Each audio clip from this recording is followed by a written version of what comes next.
speakers.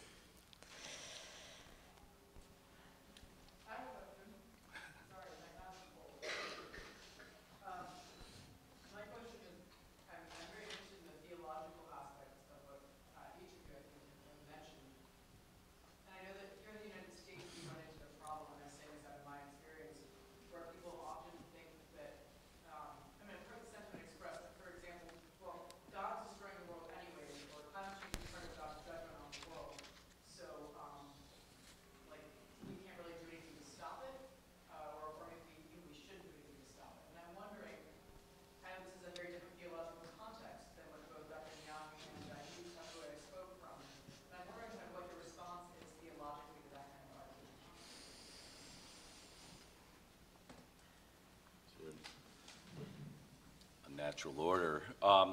Being raised Orthodox, I had never heard of the rapture, dispensationalism, or the belief that the earth was going to be destroyed, but be cleansed and renewed, and the New Jerusalem would come down. So I think one of the issues is folks not understanding how recent in the history of Christianity this mindset of the earth being destroyed instead of being renewed. I have cancer. I fight a very serious form of cancer, and the cancer treatment ideally purges the corrupt cells and will be replaced by healthy cells that aren't with cancer. And that's how I've always read the verses about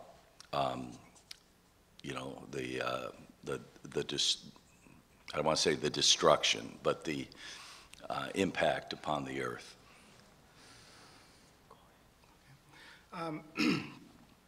From a New Testament perspective, again, I join my brother here in trying to clarify what I understand, and that is that, yes, the cleansing of the earth is indeed an eschatological expectation. The disappointment with that eschatological expectation is it presupposes that we have our passports already stamped and we're waiting for a 747 to go to heaven. And so the environment is not really a question. So, and again, as if we are not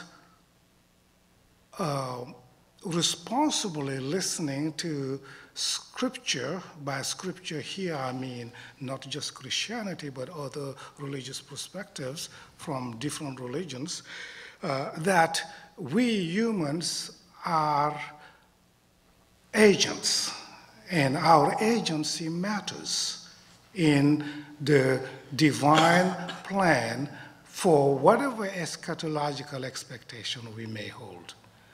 And I think the present demands that our own role as participatory moral agents in God's great schemes of things should be exercised right and now, instead of waiting for that imaginary 747.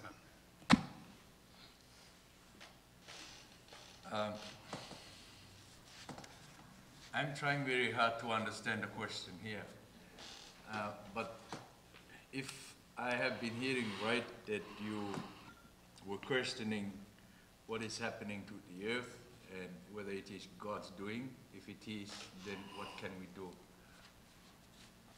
Yeah, I mean, I don't have that attitude, but I run into people in my work.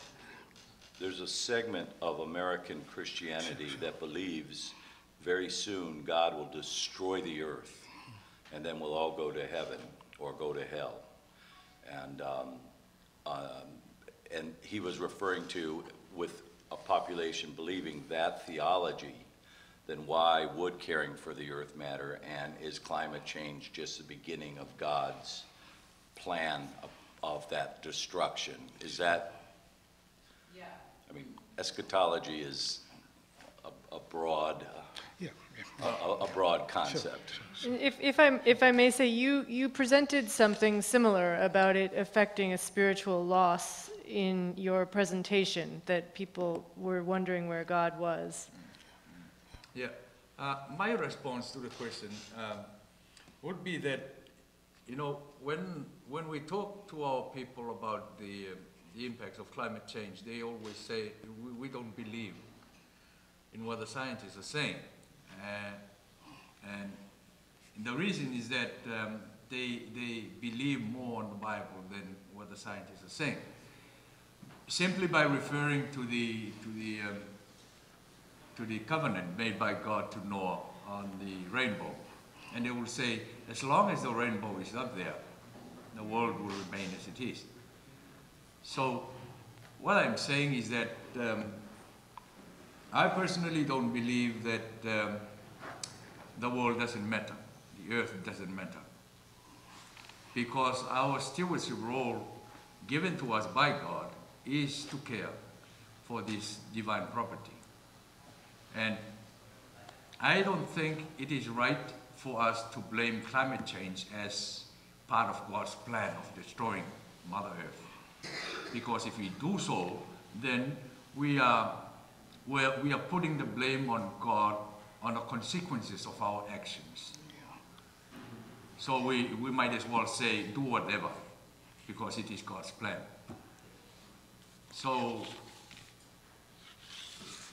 as long as we believe that we are being called by God as agents, as has been stated, as disciples, I think our sole responsibility will be to continue Christ's mission in this world, not only spiritually, but also physically. I get challenged with this question a lot because I do most of my work in evangelical circles, including hopefully Liberty University. Never get asked to Bob Jones University, but I tell them that just as God rose Lazarus from the dead, and God has the ability to raise from the dead, he still calls us to feed the hungry. He still calls us to clothe the naked. So even if their eschatology was right, which I don't agree with, I still want to be faithful, caring, doing what God called me to do when that time comes. Seldom does that motivate them to change. I think, and sadly, what has to happen is an epiphany. You know, what I evangelically call being born again, again. But that reconciliation of our relationship with God then manifested through our relationship through our neighbor and our relationship to creation, and understanding that in all these relationships, what Tafue brings is island ethics. As his people have survived for thousands of years by having a built-in island ethic, we now in a global world need to see us. I mean, there's an environmental group called Earth Island for a reason, to see us as an island, and we all need to begin to partake in the island ethic that has been missing. Yes, and I'll repeat the question if people can't hear. I would just like for you to reflect what you heard the Pope this morning say. I mean, what did the Pope say to you? What did you see the significance of the event this morning?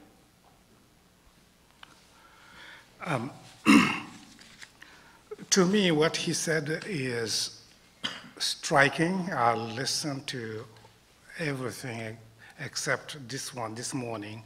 I have not heard everything, but I was struck with the call for us humans across our beliefs, nations, to exercise the participatory human agency. And to ensure that we are representative of the divine intention on earth. And not to forget that we can team up and get something done if we focus on our common origin and also this precious planet that we share. I think for me, what the Pope was, I think he talked about a lot of things, not specifically focusing on one or some of them. But what got my interest is his passion for us to look beyond ourselves. When he said that destruction of the earth starts when we start looking at ourselves and nothing else. So that to me is a challenge on every challenge that we are facing today. We need to look outside of ourselves and see us in the perspective of the whole, rather than in our own perspectives individually. I think that was a strong message for me. And I've, well, less what the Pope said than what the encyclical said, but I had a revelation once when I realized that the Enlightenment, and I think I'm becoming an evangelidox, and as I'm finding my Orthodox roots, but that the Earth is a living planet, and I work with some tribal people in Papua New Guinea and the Athabascans up in Alaska, who both from the tropics to the Arctic called themselves belly button Christians, that their umbilical cord is connected to the earth, their mother. And then I was at the airport and I met an American missionary, and he said, what do you do? And I go, oh, I'm a Christian environmentalist. And I watched him twitch, and then he goes, you better never call the earth your mother. And I said, well, and I got a little, I'm more than Russian, I'm Cossack. So I got a little Cossacky on him. And I said, well, my friend, I do believe that the Bible says that, a creation is groaning as a mother in labor. And if Paul can use the metaphor of motherhood, and I realized at that point, in Genesis 1, it says, let the land bring forth, God created the land, and let the land bring forth life. And then it says God created the living thing. So either the Bible's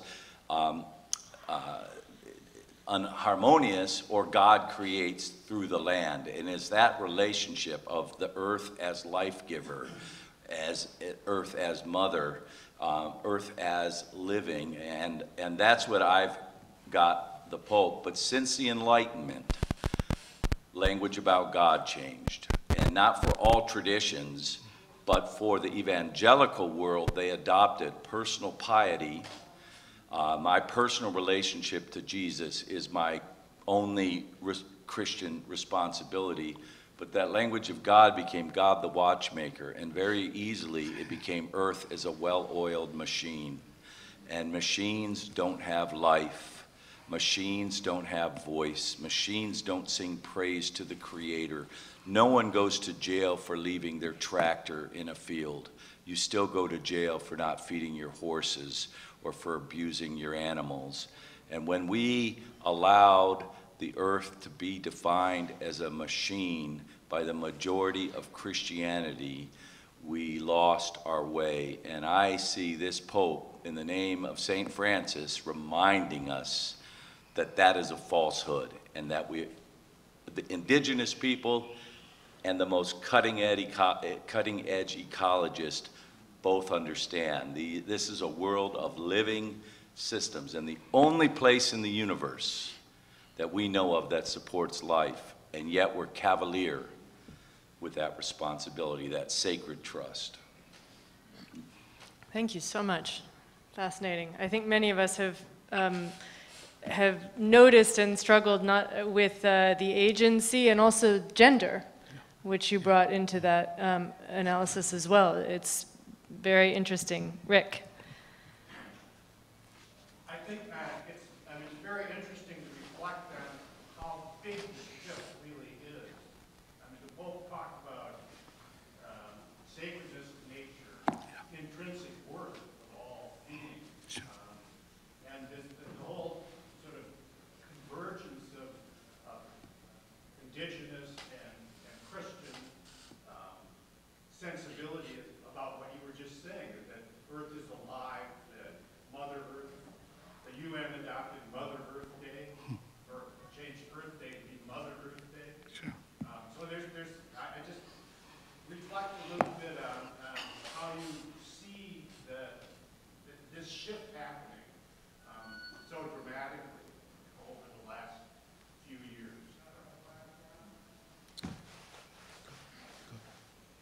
Well, I see it happening with young people.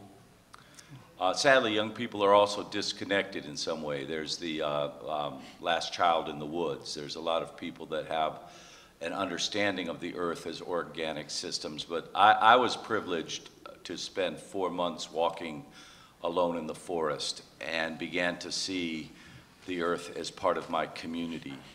My brothers who are indigenous, who have grown up in a world where that was always a part of their worldview, are blessed.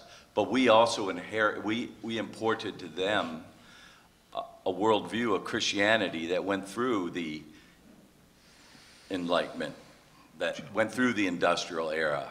And these sensibilities they have because they've retained them because they knew it was true. But Romans 1 says, you know, God revealed his hidden ways through creation. So the wisdom, when I speak at indigenous communities, my close is always, don't trade the wisdom of your elders for the foolishness of mine.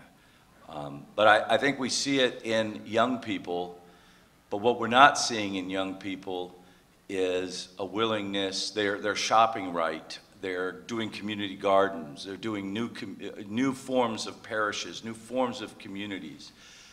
But we have to put unrelenting pressure on the decision makers, on the Koch brothers, on the politicians who think that there's no price to pay for not caring for the common good. So we have a generation who cares more about the common good and more about community, but have stepped back from the process that enforces that. So I promise not to be political. I just ask, don't vote for Trump. That's as far as I'll go. I'm not ready. Okay. I will respond from a West African who experienced Christianity through missionaries.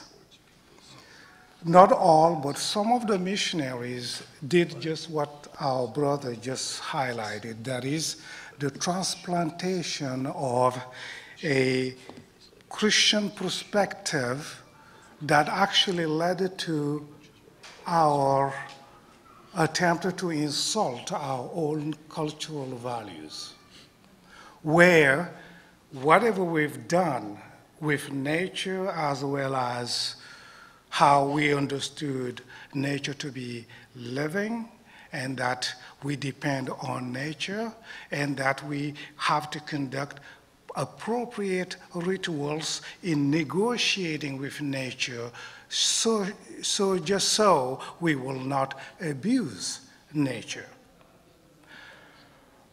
That has been looked at as animism, and you name it, you know the words. So I grew up in that environment, and it is now that I began to write against it. And in fact, the book that I'm working on, it's been a book that actually started many years ago. I just wasn't courageous enough to tackle it. And now I'm going back to it because I think my elders taught me something about nature that is almost transcultural, if we pay close attention.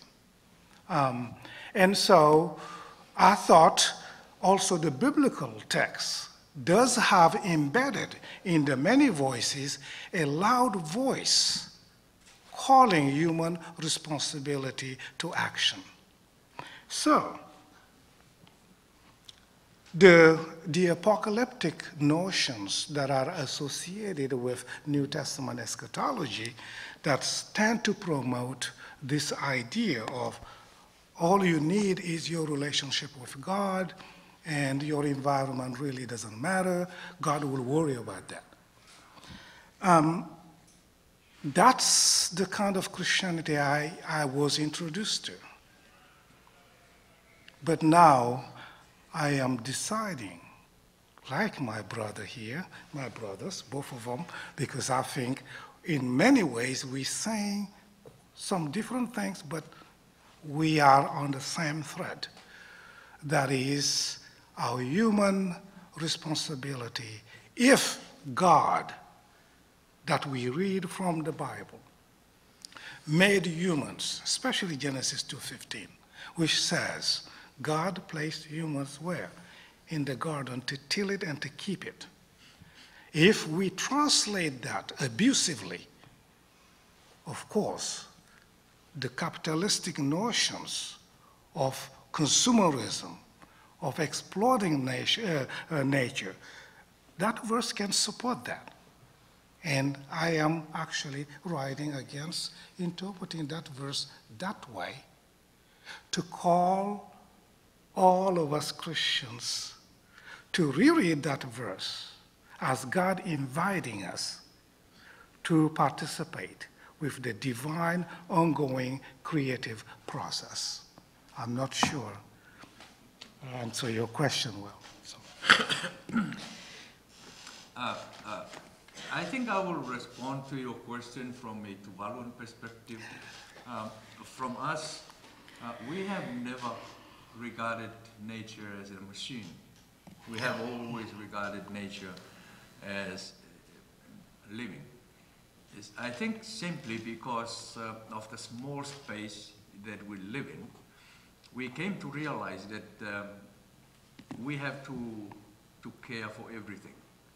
And if we don't, it will retaliate. So as a living thing, it is equal to us. So whatever we do should not hurt nature. Yeah. And that is how we have regarded nature all along. It is, as we have stated, it is our mother, and we have to care for it. I think we have to wrap up. I wanted to, if I may, just say one thing, which is that there are obviously still people, many of the fossil fuel companies and others, who actually really want to pursue drilling and burning more fossil fuels well into the future. So what's interesting to me, and maybe it's, I'm not sure what to label it, is that their main campaign, it seems to me, from having looked at their website and tuned in a little bit, is basically that this is alleviating poverty. And I think what we've heard today is lifting up some beautiful cultures that are in a kind of harmony with nature. And I wonder how we here can understand different definitions of deprivation and poverty, so that the elders you describe who know which breadfruit tree a certain breadfruit came from and are discussing with their children, gathering them, and the families that are working together and outside of a market-based economy, how do we understand that and appreciate it in our culture? I had a friend from Niang, which is in Papua New Guinea, say, we never knew we were poor until you taught us about money, because everything they had, God gave them. Yeah. I think it would be because the awareness within us of the limitations that we have comes from the fact that we don't have much. And we have to manage the very little resources that we have so that we can have a sustainable life. So I think it would be good for everyone to realize that there are limits to everything, and everything are exhaustible. Nothing is there forever. I would say we probably need more conversations, and those of us from other countries will beg of you to hear us to hear how we construct reality. And maybe from that vantage point, we can learn from one another to care for our environment, but also to find healthy ways in which we can negotiate life with nature that is constantly raising questions and we don't even hear the questions. And that's scary. But if we engage in cross-cultural, cross-nation conversations as to how we construct reality, I think that will get us a long way. It will get us a long way in which we can begin to appreciate not only our diverse contexts, but how we are all humans. Thank you so much. Thank you to those watching on live stream, and also those who are going to watch this recording afterwards. We're so grateful for the wisdom and the dialogue that we've been able to capture here. Thank you all in the audience for your patience, and thank you so much to you all for this remarkable gathering.